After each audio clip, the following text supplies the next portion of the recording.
شفیق وہ یہ نہیں چاہتا کہ کوئی بھی طالب علم ناکام ہو. یہی وجہ ہے کہ استاد کلاس میں تمام طلباء کو ایک انداز سے ان کی استعداد کے مطابق مختلف پیرائے میں بات کو سمجھانے کی کوشش کرتا ہے. اور پھر چونکہ استعداد کے اعتبار سے کوئی اعلیٰ ذہین ہوتا ہے، کوئی اوسط ذہین ہوتا ہے اور کوئی ادنا ذہین ہوتا ہے، تو استاد تینوں کی رعایت رکھ کے بات کرنے کے بعد پھر ذہین طالب علم کی ذمہ داری لگاتا ہے کہ اوسط درجے کے طالب علم اور کم ترین درجے کے طالب علم سے تکرار کر کے ان کو سبق یاد کرا دو. جب نصاب پورا ہو جاتا ہے تو امتحان کے مرحلے میں جب طالب علم آتے ہیں تو سارے طالب علم کے لیے ایک ہی سوال ہوتا ہے اور ان کو اس کا جواب لکھنا ہوتا ہے. اسی طریقے سے اللہ رب العالمین نے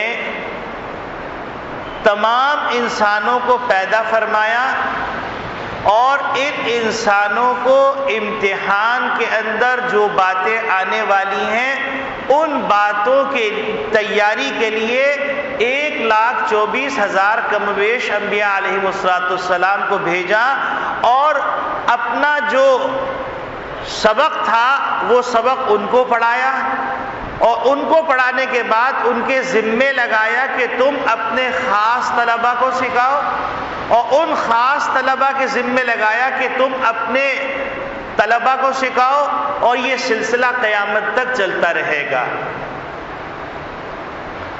حتیٰ کہ رخصت کے موقع پر نبی کریم صلی اللہ علیہ وسلم نے یہاں تک فرما دیا کہ دیکھو میں نے تم سب کو جو ذمہ داری دی گئی تھی وہ پہنچا دی ہے اور تم اس کی گواہی دیتے ہو.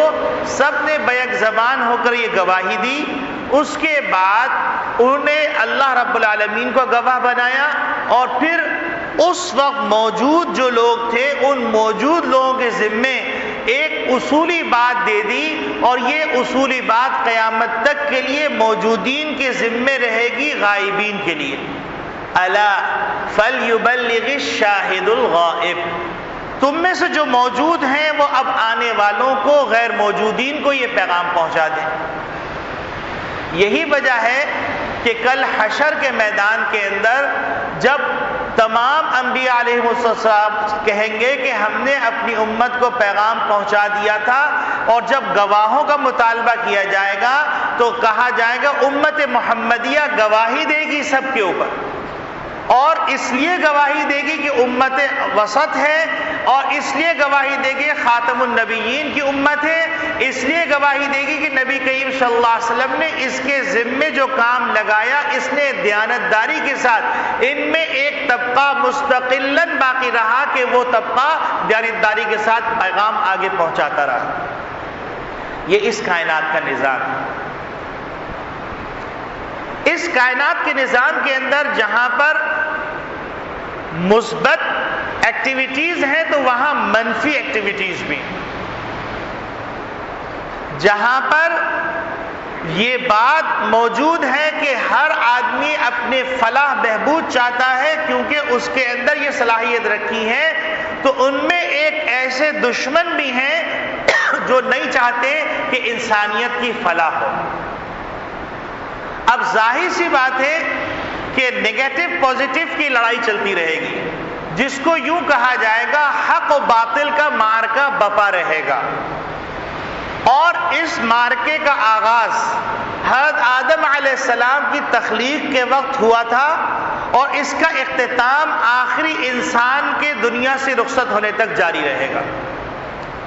اور کوئی آدمی یہ نہیں کہہ سکتا کسی وقت بھی کہ باطل کو 100% فتح ہو گئی، حق کو 100% ناکامی ہو گئی. کیونکہ انسانیت کا یہ قافلہ چلتا رہے گا اور اس قافلے کے اندر وَتِلْكَ الْأَيَّامُ نُدَاوِلُهَا بَيْنَ النَّاسِ کا نقشہ آتا رہے گا کہ کبھی ایک کو غلبہ کبھی دوسرے کو غلبہ. اور اللہ نے اس کی منشا یہ بتلائی کہ تاکہ حق کو باطل سے اور باطل کو حق سے جدا کر دیا جائے، استقامت والے اور غیر استقامت والے الگ ہو جائیں اور مخلصین شہداء کی جماعت پہ قائم ہو جائے. یہ اللہ کا ایک نظام ہے. اس مارکے کے اندر ایک طاقت شیطانی طاقت ہے اور ایک طاقت نفس کی طاقت ہے، اور یہ دونوں طاقتیں اور ان کے تمام قافلے اپنی کوشش کرتے رہتے ہیں. اور دوسری طرف اللہ کی طاقت، اللہ کے دوستوں کی طاقت، اللہ والوں کی طاقت اور ان کے قافلوں کی طاقت، ان کا آپس میں ٹکراؤ ہوتا رہے گا. اب اللہ رب العالمین نے اپنے بندوں کو بتلا دیا کہ ہر زمانے کے اندر ادخلوا فی السلم کافہ، کہ تمہیں اسلام میں پورے داخل ہونا ہے. آدھا تیتر آدھا بٹیر نہیں کرنا ہے، میٹھا میٹھا ہب ہب کڑوا کڑوا تھو تھو نہیں کرنا ہے، بلکہ اللہ کے حکموں کے آگے سر تسلیم خم کر دینا ہے. وہاں عقل کے گھوڑے نہیں دوڑانے. اور اس کے ساتھ ساتھ اللہ رب العالمین نے کہہ دیا ان الشیطان لکم عدوا فاتخذوہ عدوا، شیطان تمہارا کھلا ہوا دشمن ہے، اس کو تم دشمن قیامت تک سمجھتے رہنا. یہ کبھی تمہارا دوست نہیں ہو سکتا، اور شیطانی طریقوں پہ چلنے والے کبھی تمہارے دوست نہیں ہو سکتے. ہاں مفادات کی بنیاد پر کبھی تمہارے قریب آ جائیں گے اور کبھی تمہارے سے دور ہو جائیں گے. یہ قرب اور بعد حق و باطل کی بنیاد پہ نہیں ہوگا، یہ شکم سیری کی بنیاد پہ ہوگا، مفادات کی بنیاد پہ ہوگا. یہی وجہ ہے کہ اللہ رب العالمین نے قیامت تک لیے نقشہ کھینچا کہ اللہ کی طرف سے اگر کوئی فضل پہنچتا ہے تو وہ یہ کہتے ہیں یا لیتنی کنت معہم فافوز فوزا عظیما، کاش کہ ہم تمہارے ساتھ ہوتے تو ہم کو بھی کچھ مال غنیمت مل جاتا. اور اگر مسلمانوں کو نقصان پہنچتا ہے تو وہ مسلمانوں کے دشمنوں سے کہتے ہیں کیا ہم تمہاری مدد نہیں کرتے رہے، کیا ہم تم کو ان کے راز پہنچاتے نہیں رہے، کیا ہم مخبریاں کرتے نہیں رہے، کیا ہم نے اس ملک کو اجاڑنے کے اندر اپنا کردار تم سے زیادہ ادا نہیں کیا. یہ قرآن نے نقشہ کھینچا ہے اہل حق اور اہل باطل کا، مار کے حق اور مار کے باطل کا. اور اللہ کا فیصلہ ہے قل جاء الحق وزهق الباطل ان الباطل كان زهوقا، حق جب اپنی اصلی صورت اور حقیقت کے اندر آ جائے گا تو باطل کے لیے قانون اللہ نے بنایا ہے کہ وہ زائل ہو جائے گا، ختم ہو جائے گا، برباد ہو جائے گا. اور اللہ کا قانون ہے والعاقبۃ للمتقین، اللہ کا قانون ہے وَلَا تَهِنُوا وَلَا تَحْزَنُوا وَأَنْتُمُ الْأَعْلَوْنَ إِن كُنتُم مُؤْمِنِينَ. اگر ایمان کی حقیقت تمہارے اندر ہوگی تو وقتی تکالیف سے نہ امید ہو نہ پست ہمت ہو، تم ہی کو اللہ غلبہ عطا فرمائے. یہ قرآن کا دوسرا قانون. اس کی مثال یوں سمجھ لیجئے کہ سورج جب چلا جاتا ہے تو رات کی تاریکی کے اندر کوئی کاٹ کباڑ پڑا ہوا ہو تو آپ دیکھیں گے وہاں پر مینڈکوں کے ٹررانے کی آواز بھی آ رہی ہوگی، سیار بھی چیخ رہا ہوگا، لومڑیاں بھی چلا رہی ہوں گی، آپ دیکھ رہے ہوں گے جھینگر بھی بول رہے ہوں گے، آپ دیکھ رہے ہوں گے چوہے بھی، گھوسے بھی. ایسا لگے گا کہ کیسے اس جگہ کو صاف کیا جائے. لیکن جیسے ہی سورج کی پہلی کرن زمین پہ آتی ہے تو پتہ ہی نہیں چلتا کہ یہ صفائی کہاں ہوگی، سب اپنے بلوں میں گھس جاتے ہیں. تو اسی طریقے سے جب حق اپنی اصلی شکل کے اندر آتا ہے تو باطل اپنی بلوں کے اندر چھپنے لگتا ہے. اس سے پہلے باطل یہ کوشش کرتا ہے کہ کسی طریقے سے حق کی کرن یہاں پہنچ نہ پائے. یہ تیسری بات ہے. اب اس کے بعد شیطانی حملوں کے اندر کچھ حملے ٹپیکل ہیں. ان حملوں کی بنیاد پر انسان شیطان سے زیر ہو جاتا ہے. اب ان حملوں کی صورت کیا ہے؟ شیطان کافروں کو، غیر مسلموں کو کہتا ہے کہ کیا تم اپنے آبا و اجداد کے طریقے کو چھوڑ دو گے؟ یہی وجہ ہے کہ جا بجا حق کی دعوت جب آئی ہے تو جب وہ تمام دلائل اور براہین سے دم بخود رہ گئے اور انگوش بدندہ رہ گئے، شزدر رہ گئے اور دماغ شل ہو گیا، زبانیں گنگ ہو گئی، تو اس کے بعد انہیں ایک ہی بات کہی، انا وجدنا آباءنا علی امتی وانا علی آثارہم مقتدون، ہم نے اپنے آبا و اجداد کو اس طریقے میں پایا تھا، ہم اسی راستے میں چل رہے ہیں، تم ہمارے آبا و اجداد کو برا کہو گے؟ ایک مسلمانوں کے ساتھ اس کا طریقہ کیا ہوتا ہے؟ مسلمانوں کے ساتھ شیطان کے جال اس طرح بنے جاتے ہیں کہ شیطان اگر کسی کے اندر حق کی طرف بڑھنے کا داعیہ پیدا ہوتا ہے تو شیطان ایک حملہ یہ کرتا ہے، بے شک حق حق ہے اور اس کی طرف جانا چاہیے، اس کو اختیار کرنا چاہیے، توبہ کرنی چاہیے، استغفار کرنا چاہیے، اچھا راستہ اپنانا چاہیے، لیکن تم سوچو کہ اللہ کے سامنے بیٹھ کے تم بات کرو گے، ابھی تمہارا حلیہ کیسا، تمہارا لباس کیسا، تم پتہ نہیں پاک بھی ہو کہ پاک نہیں ہو، ایسا کرو کہ کل نہا دھو کر، خوشبو لگا کر، صاف ستھرے کپڑے پہن کر، عمامہ باندھ کر، اس دن شیف بھی نہیں کرنا اور اس دن اطمینان سے بیٹھ کے اللہ سے دعا کرنا اور توبہ استغفار کرنا۔ اب یاد رکھیے کہ کل کے اوپر جو بات گئی وہ ٹل گئی، اس کی وجہ کیا ہے؟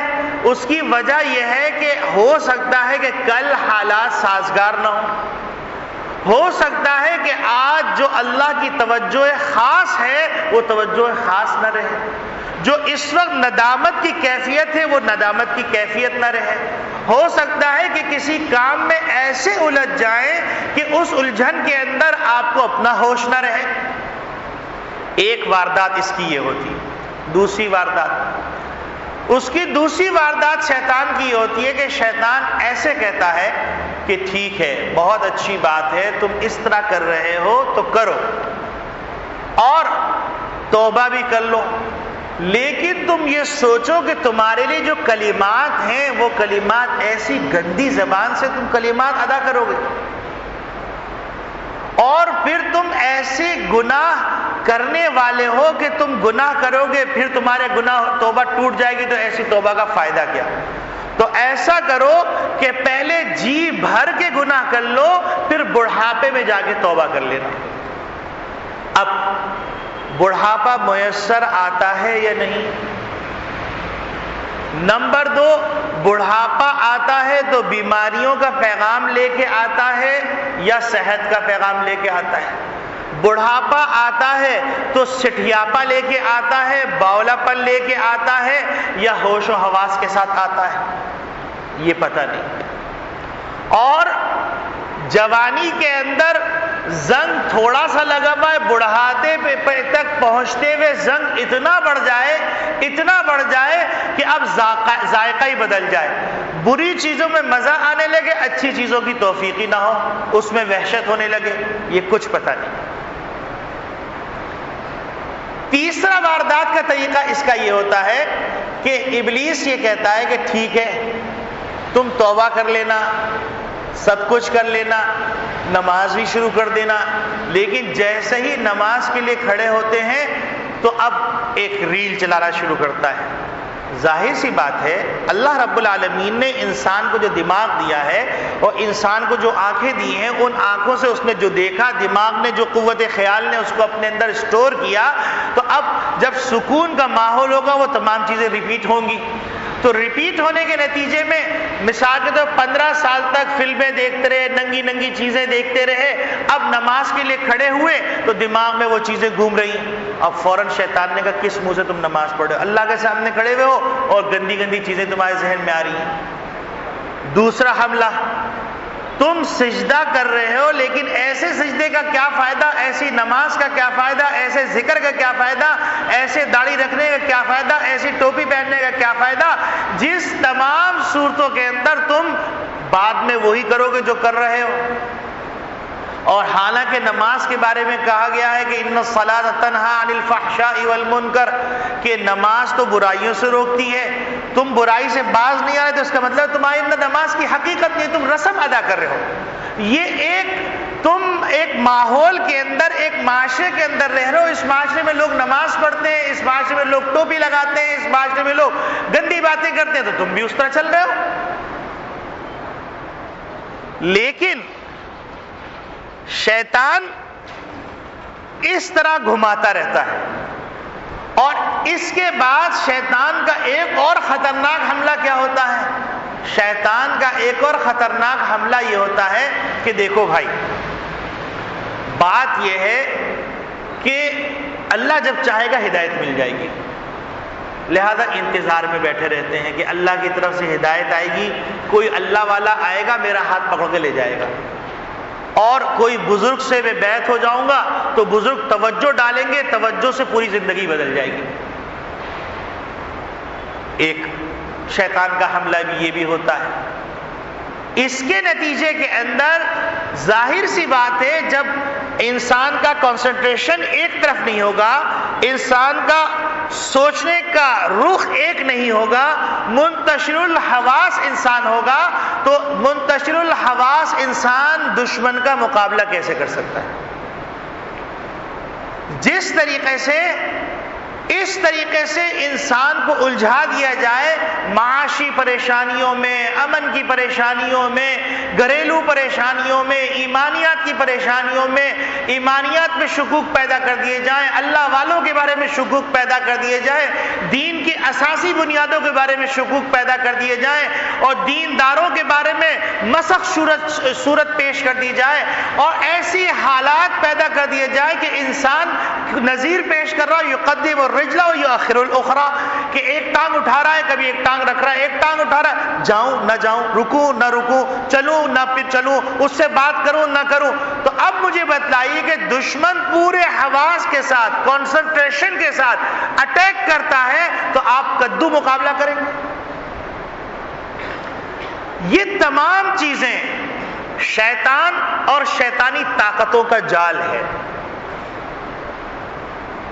تو اللہ رب العالمین نے محمد ربی صلی اللہ علیہ وسلم کے ذریعے سے سب سے پہلے انسان کا کنسنٹریشن صحیح کرنے کے لیے اس کا نقطہ اتحاد بنایا کلمہ لا الہ الا اللہ، کہ تم تمام خوبیوں کا مرکز، تمام طاقتوں کا مرکز، تمام کامیابیوں کا مرکز، تمام فلاح کا مرکز، تمام عزت و سربلندی کا مرکز، تمام خوشیوں کا مرکز، اور تمام راحت کی زندگی کا مرکز اللہ کو مان لو.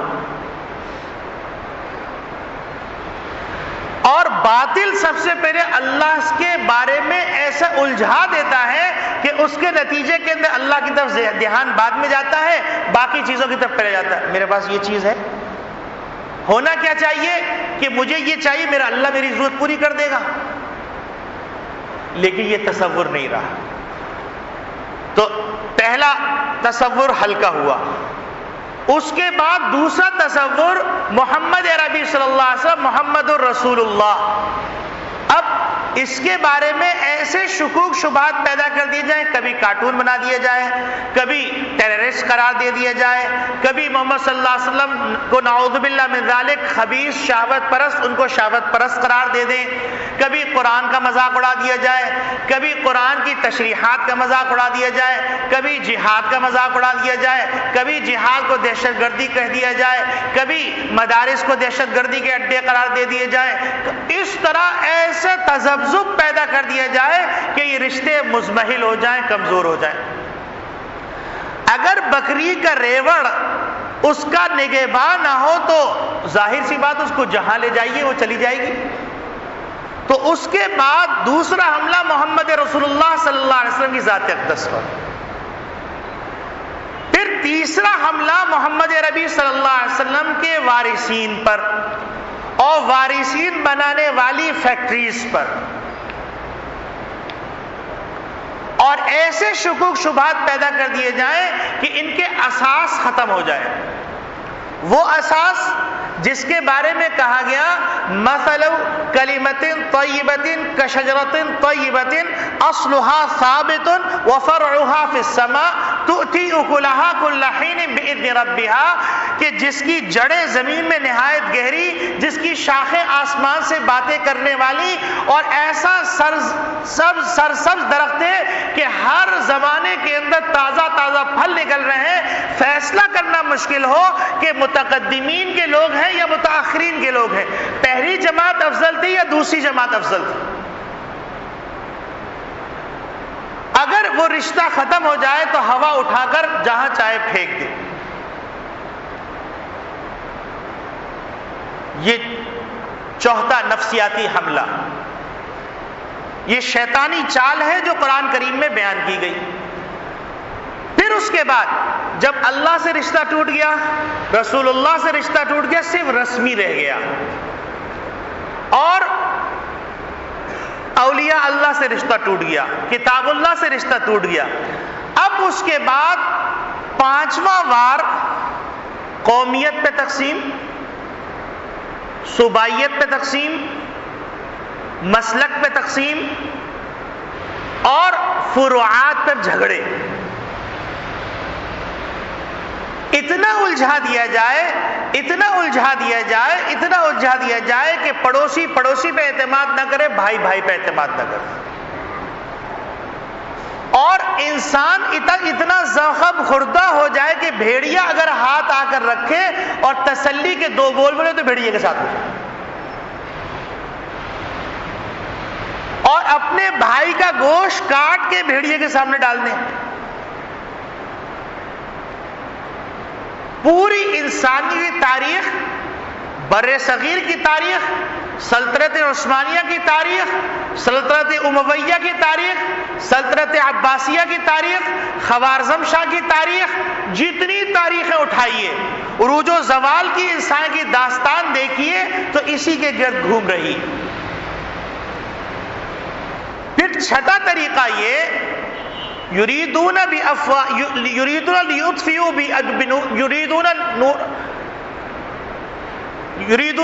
نور اللہ بافواہہم واللہ متم نورہ ولو کرہ الکافرون، کہ اللہ کے نور کو مٹانا چاہتے ہیں پروپیگنڈے کی طاقت سے۔ فلسفی نے کہا تھا کہ جھوٹ اتنی شدت سے بولو، اتنی شدت سے بولو کہ اس کے نتیجے میں حق کا اور سچ کا یقین ہونے لگے۔ بدقسمتی سے ہم اس بات میں پڑے رہے کہ کوا حلال ہے یا حرام، اور اللہ رب العالمین نے اس کائنات کو جو انسان کے لیے پیدا کیا تھا، اس کے اندر جو لہریں چل رہی تھیں، یہ لہریں اسلام کے انڈر میں ہونی چاہیے تھی، اہل اسلام کے کنٹرول میں ہونی چاہیے تھی۔ یہ جو سکک برقی ہیں، جس کے اوپر SMS رن ہو رہا ہے، جس کے اوپر ای میلز جا رہی ہیں، پورا ڈیٹا ادھر سے ادھر ٹرانسفر ہو رہا ہے، یہ کنٹرول مسلمانوں کے پاس ہونا چاہیے تھا، لیکن ہم کاسہ گدائی کی طریقے سے بھک منگے ہیں کہ بی بی سے لندن نے جو کہہ دیا وہی دوسرے نشریاتی ادارے نقل کریں، جو CNN نے کہہ دیا وہی دوسرے نشریاتی ادارے نقل کریں، اور دن کو رات کہہ دیں، رات کو دن کہہ دیں، ہم کہہ رہے ہیں آمنا و صدقنا۔ اچھا یہ بات BBC لندن میں آئی، بالکل صحیح۔ بھیڑیا کیسے آپ کے حق میں بات نقل کرے؟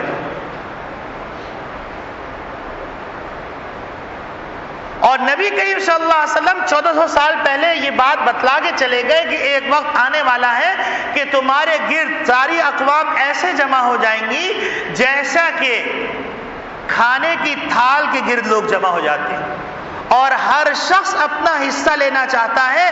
وہ یہ کہتا ہے کہ یہ علاقہ میرا ہوا، یہاں کے ریزرو میرے ہیں، اور میں تمہارا ساتھ دوں گا، اس مقام پر جو علاقہ تمہارا ہوگا، جیسے کہتے ہیں وار ہیڈز بن گئے، یہ علاقہ میرا، یہ علاقہ تیرا۔ چھوٹی سطح کے علاقائی بدماش ہوتے ہیں، پھر صوبائی بدماش ہوتے ہیں، پھر ملکی بدماش ہوتے ہیں، پھر بین الاقوامی بدماش ہوتے ہیں، ہوتے بدماشی ہیں۔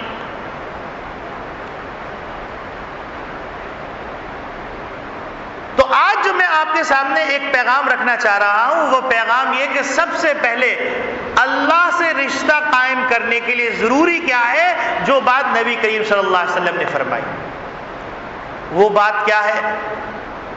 وہ بات یہ ہے کہ حضرت ابو ذر غفاری رضی اللہ تعالیٰ عنہ درویش صفت صحابی ہیں، وہ فرماتے ہیں کہ نبی کریم صلی اللہ علیہ وسلم نے ارشاد فرمایا، اور نبی کریم صلی اللہ علیہ وسلم فرماتے ہیں کہ اللہ رب العالمین نے ارشاد فرمایا، گویا کہ یہ حدیث قدسی ہے۔ اللہ رب العالمین نے ارشاد فرمایا من عمل حسنۃ فلہ عشر امثالھا، کہ جو ایک نیکی کرے گا اس کو میں 10 گنا ثواب دوں گا۔ ومن عمل سیئۃ، جس نے ایک گناہ کیا۔ یہ سب کے لیے اللہ رب العالمین کی طرف سے قانون ہے۔ جو گناہ کرتے ہوئے بڈھا ہو گیا، جو گناہ کرتے ہوئے 40 سال کا ہو گیا، جو گناہ کرتے ہوئے مکاریاں کرتے ہوئے 50 سال کا ہو گیا، ان سب کے لیے پیغام ہے لا تقنطوا من رحمت اللہ، اللہ کی رحمت سے نا امید نہ ہو۔ اب دوبارہ سے اپنی تاریخ کو ترتیب دو، اور تاریخ کو ترتیب دینے کے بعد اپنا رشتہ اللہ، لا الہ الا اللہ، محمد الرسول اللہ، کتاب اللہ، اولیاء اللہ کی پہلی جمع صحابہ، تابعین اور فقہاء اسلام، اس سے رشتہ قائم کر لو، اور مسلکی بنیاد پر اور فروعات کی بنیاد پر اور صوبائیت کی بنیاد پر اور مفادات کی بنیاد پر اور بزنس کمیونٹی کی بنیاد پر یا نظریاتی بنیادوں پر، جو اپنی گھڑی ہوئی نظریاتی بنیادیں، ایک دوسرے کے گلے مت کاٹو۔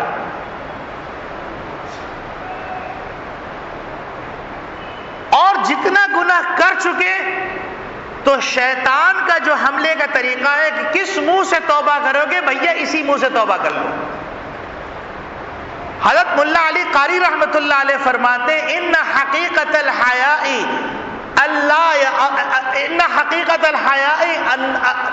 ان ربک اللہ یراک حیث نہاک، کہ تمہارا رب تمہیں وہاں نہ دیکھے جہاں پر دیکھنا نہیں چاہتا ہو۔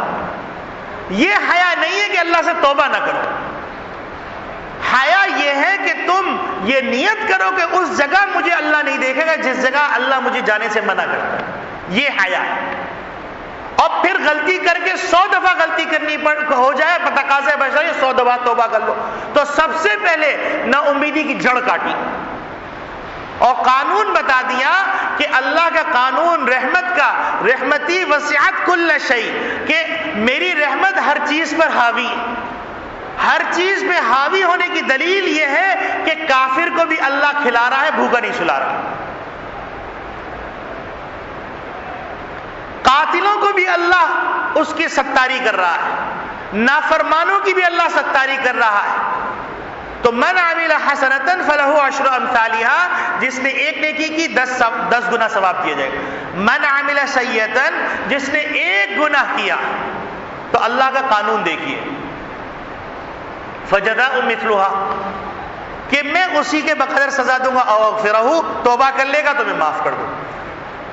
ایک روایت میں آتا ہے کہ اللہ نے کرامن کاتبین میں نیکی لکھنے والے فرشتے کو امیر بنایا ہے اور بدی لکھنے والے فرشتے کو مامور بنایا ہے۔ انسان نیکی کا ارادہ کرتا ہے، کہتے ہیں فوراً لکھ دو اس کے حق میں نیکی، اور گناہ کر لیتا ہے تو وہ بدی والا فرشتہ پوچھتا ہے لکھ دوں، تو امیر فرشتہ کہتے ہیں رک جاؤ، ہو سکتا ہے وہ توبہ کر لے۔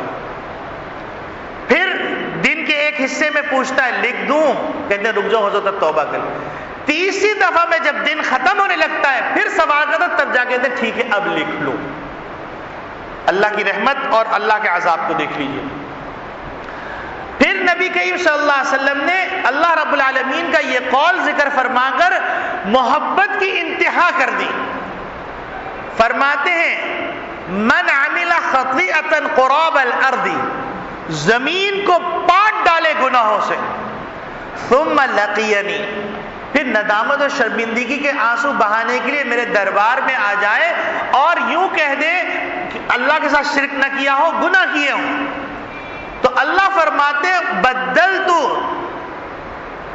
سیئات حسنات، اس کے سیئات کو حسنات سے تبدیل کر دیں گے۔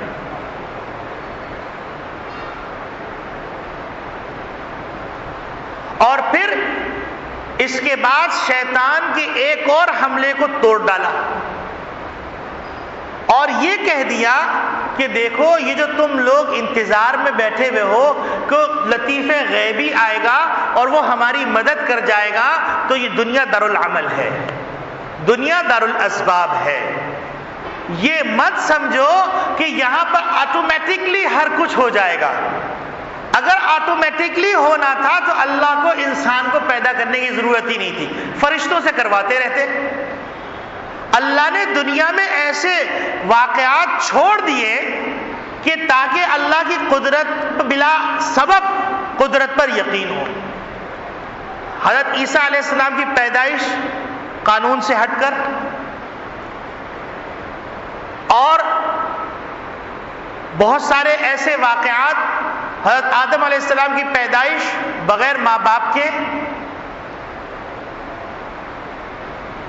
یہ آپ غور کریں گے تو نظر آئے گا کہ اللہ رب العالمین نے ایسے واقعات کروا کے دنیا کو بتلا دیا کہ ہم ایسا کر سکتے ہیں، لیکن ہم ایسا کریں گے نہیں۔ اور اس کی نفی کیسے کر دی؟ اس کی نفی ایسے کر دی کہ بنی اسرائیل کے واقعے کو ذکر کر کے کہا گیا کہ دیکھو بنی اسرائیل کی یہ بات ہم کو پسند نہیں آئی، اور قیامت تک کے لیے ان کی اس بات کو نقل کر دیا، اذهب انت وربك فقاتلا انا هاهنا قاعدون، تم جاؤ تمہارے پروردگار جائیں، ہم بس دعا کریں گے باقی کام بن جائے گا۔ اللہ نے ناگواری کا اظہار فرمایا، ناراضگی کا اظہار فرمایا۔ تو نبی کریم صلی اللہ علیہ وسلم فرما رہے ہیں کہ اللہ رب العالمین ارشاد فرماتے ہیں کہ دیکھو ہمارا قانون کیا ہے، ہماری رحمت ہوتی کیسے ہے، اور ہم اپنا کرم کرتے کیسے ہیں۔ من اقترب الی شبرا، کہ تم ایک بالش چلو ہمارے پاس، ایک طرف تو الیہ ذراعن، ہم ایک ہاتھ چلیں گے۔ من اقترب الیہ ذراعن، تم ایک ہاتھ چل کے آؤ گے، ہم دو ہاتھ چل کے آئیں گے۔ من اتانی یمشی، تم پہیا پہیا چل کے آؤ گے، اتیتو حبرتا، ہم لپک کے پہنچ جائیں گے۔ تو اللہ رب العالمین کا قانون یہ ہے کہ قدم اٹھاؤ، والذین جاہدوا فینا لنہدینہم سبلنا، تم ہمارے راستے میں چلنے کی کوشش کرو، پھر دیکھو ہماری مدد و نصرت کیسے آتی ہے۔ آپ دیکھتے چلے جائیے، آپ کو اپنے پڑوس افغانستان کے اندر روس کے واقعہ بھی یاد ہے، امریکہ کا واقعہ بھی یاد ہے، 57 اسلامی ممالک کا واقعہ بھی یاد ہے، اور اتنا زیادہ زمانہ نہیں گزرا، اس واقعات کو دیکھ لیجئے کہ ایک دوسرے سے تصور کرتے ہوئے رونگٹے کھڑے ہوتے تھے، اور اب زخم پوچھنے والا کوئی نہیں۔ قدم اٹھانا ہے، پھر کام اللہ کریں گے۔ حتیٰ کہ اللہ رب العالمین نے معجزات دیے انبیاء علیہ السلام کو، تو ان معجزات کے اوپر آپ غور کیجئے تو وہاں پر بھی، حالانکہ معجزہ سراسر من جانب اللہ، اللہ کی طرف سے، لیکن اس کے باوجود عمل کو شرط قرار دیا۔ آپ دیکھیے ایک واقعہ، غزوہ خندق کے موقع پر اللہ رب العالمین نے امتحان جو لینا تھا لے لیا، قربانی جو مطلوب تھی وہ قربانی حاصل ہو گئی۔ اس کے بعد اللہ رب العالمین کے ایک صحابی سے ایک کام کروایا، نبی کے معجزہ ظاہر کروایا کہ اللہ چاہتے تو جو صحابہ پیٹ پہ پتھر باندھے ہوئے تھے، اور نبی کریم صلی اللہ علیہ وسلم اپنے پیٹ پہ 2 پتھر باندھے ہوئے تھے، ان کا پیٹ ویسے ہی بھر دیتے، لیکن اللہ رب العالمین نے حضرت جابر رضی اللہ تعالیٰ عنہ کے دل میں ڈالا۔ حضرت جابر اپنے گھر جاتے ہیں، اپنی اہلیہ سے کہتے ہیں کہ حضور صلی اللہ علیہ وسلم کے چہرے پہ بھوک کے آثار دیکھ کر میرا دل کٹ گیا، تم بتاؤ گھر میں کچھ؟ انہوں نے کہا چھوٹی سی ایک بکری رہ گئی ہے، کچھ جو ہے دانے ہیں۔ انہوں نے کہا ٹھیک ہے، روٹی پکاؤ اور سالن پکاؤ، میں لے کے آ رہا ہوں۔ انہوں نے کہا ٹھیک ہے، 3-4 صحابی کو لے آئیے گا، باقی جماعت کو مت لے کے آئیے گا، اتنا کھانا نہیں، اور یاد رکھیے چپکے سے کہیے گا۔ اب وہ گئے تو حضور صلی اللہ علیہ وسلم فرمایا چلو حضرت جابر تم سب کی دعوت کر رہے ہیں۔ اب حضرت جابر کی تو زمین جو پاؤں سے کھسک گئی۔ اب حضرت جابر رضی اللہ عنہ بھاگے گئے کہ حضور پوری جماعت لے کے آئے۔ بیوی نے کہا بکا تم تو ایسے تیسی، تمہاری عقلی بیوی ہے، دونوں آپس میں تعلق ہے۔ اب کوئی کہے کہ انہوں نے صحابی کو ایسا کہ تو وہ بھی تو صحابیہ ہیں، بکا تمہارے ایسے ہو ستیہ ناس ہو، تم نے یہ کیا کر دیا؟ تو انہوں نے کہا اچھا ایک بات بتاؤ، حضور کو تم نے چپکے سے کہا تھا؟ انہوں نے کہا جی میں نے بالکل چپکے سے کہا۔ انہوں نے کہا اچھا حضور نے اعلان کیا کہ پھر بے فکر ہو جاؤ، فکر کی بات ہی نہیں۔ اب آپ صلی اللہ علیہ وسلم تشریف لائے اور فرمایا کہ اپنی اہلیہ سے کہو کہ تھوڑا سا ہٹائیں ڈھکن اور سالن نکالتی رہیں، کھول کے نہ دیکھیں۔ حضرت جابر رضی اللہ تعالیٰ عنہ فرماتے ہیں کہ ہم سالن نکالتے رہے، روٹیاں پک کے آتی رہیں، سارے صحابہ سیر ہو کے شکم سیر ہو گئے اور 3-4 افراد باقی تھے، پھر بھی کھانا 3-4 افراد کے بقدر موجود تھا۔ تو اب یہاں پر دیکھیے کہ اللہ رب العالمین ویسے بھی پیٹ بھر سکتے تھے، لیکن معجزے کے اندر بھی اللہ رب العالمین چونکہ قیامت تک معجزہ نہیں ہونا ہے، لیکن معجزے والے نبی کے وارثین سے اللہ رب العالمین کو کام لینا ہے اور ان کی امت سے کام لینا ہے، تو لہذا اللہ نے یہ پیغام دے دیا کہ تمہیں کچھ عمل کرنا پڑے، باقی کام ہم کریں گے۔ اسی طریقے سے آگے چلیے، ایک موقع پر آپ صلی اللہ علیہ وسلم نے مٹی اٹھائی اور یوں پھینکی، اور سارے کوئی دشمن ایسا تھا جس کی آنکھ کے اندر نہیں گئی ہو، اور اللہ فرما رہے وما رمیت اذ رمیت ولکن اللہ رمی، یہ مٹی تو ہم نے آنکھوں میں پہنچائی، اللہ ویسے بھی پہنچا تھا ہوا کے ذریعے سے۔ غزوے حنین کے موقع پر پیاس کی شدت ہے، پانی موجود نہیں ہے، آپ صلی اللہ علیہ وسلم فلاں جگہ پہ پانی ملے گا، وہاں انتظار کرنا میرے آنے کا۔ آپ صلی اللہ علیہ وسلم تشریف لائے، اپنا دست مبارک ڈالا، اور اس کے بعد صحابہ فرماتے ہیں سارے جانوروں کو پانی پلایا اور ہم نے بھی پانی پیا، اپنے مشکیں بھر لی۔ اس کے ہم دیکھتے تھے آپ صلی اللہ علیہ وسلم کی انگلیوں سے چشمے پھوٹ رہے تھے، اور انہیں پوچھا اس وقت تم کتنے تھے؟ انہوں نے کہا ہم 1500 تھے، اگر 15,000 بھی تو پانی کم نہیں پڑتا۔ تو میرے عزیز دوستو بھائیوں، ہمیں نیکی کی طرف آنے کے لیے قدم اٹھانا پڑے گا، اور جس دن ہم نے قدم اٹھا لیا اس دن اللہ رب العالمین کی مدد و نصرت ہوگی، اور قدم حکمران سے لے کر بھنگی تک ہر ایک کو اٹھانا پڑے گا کہ پاکستانیوں کو اپنی زندگی کے بدلنے کے فیصلے کرنے پڑیں گے، اور ہر طبقے کے اندر یہ فکر پیدا کرنی پڑے گی کہ اللہ سے تعلق قائم ہو جائے، رسول اللہ کے طریقے ہماری زندگی میں آ جائیں، اولیاء اللہ نے جو فقہ مدون کیے اس کے مطابق ہم نافذ کرنے لگے احکامات، ہمارے عدالتی نظام، ہمارا شورائی نظام، ہمارے ایوان کا نظام، ہمارے تمام نظام شریعت کے تابع ہو جائے، پھر دنیا کی کوئی طاقت ایسی نہیں ہے جو پاکستان سے ٹکرا سکے، بلکہ وہ وقت بھی آئے گا اللہ رب العالمین اگر فضل فرما دے کہ پاکستان جہاں پر ہاتھ رکھ دے گا اس کے حق میں فیصلہ ہوگا، اور اللہ رب العالمین نے یہ صلاحیت پاکستان کو، پاکستانیوں کو دی، جغرافیائی اعتبار سے بھی، صلاحیتوں کے اعتبار سے بھی، افرادی قوت کے اعتبار سے بھی۔ اب مسئلہ یہ ہے کہ ہم کو اپنی ذمہ داری کو سمجھنا ہے، اور اللہ کے وعدے پہ یقین رکھیے۔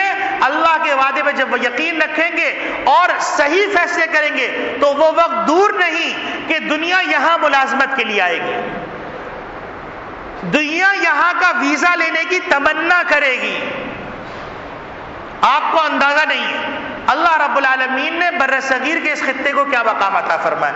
اللہ رب العالمین ہماری زندگیوں میں اسلام چلتا پھرتا نظر آ جائے، ہم دیکھ لیں، اور اس ملک کو وہ عروج عطا فرمائے جس عروج کی بنیاد پر حرمین شریفین کے محافظین اور بیت المقدس کے فاتحین پیدا ہوں، اور قرطبہ اور اسپین کی تاریخ کو دوبارہ زندہ کرنے والے پیدا ہوں۔ وآخر دعوانا ان الحمد للہ رب العالمین۔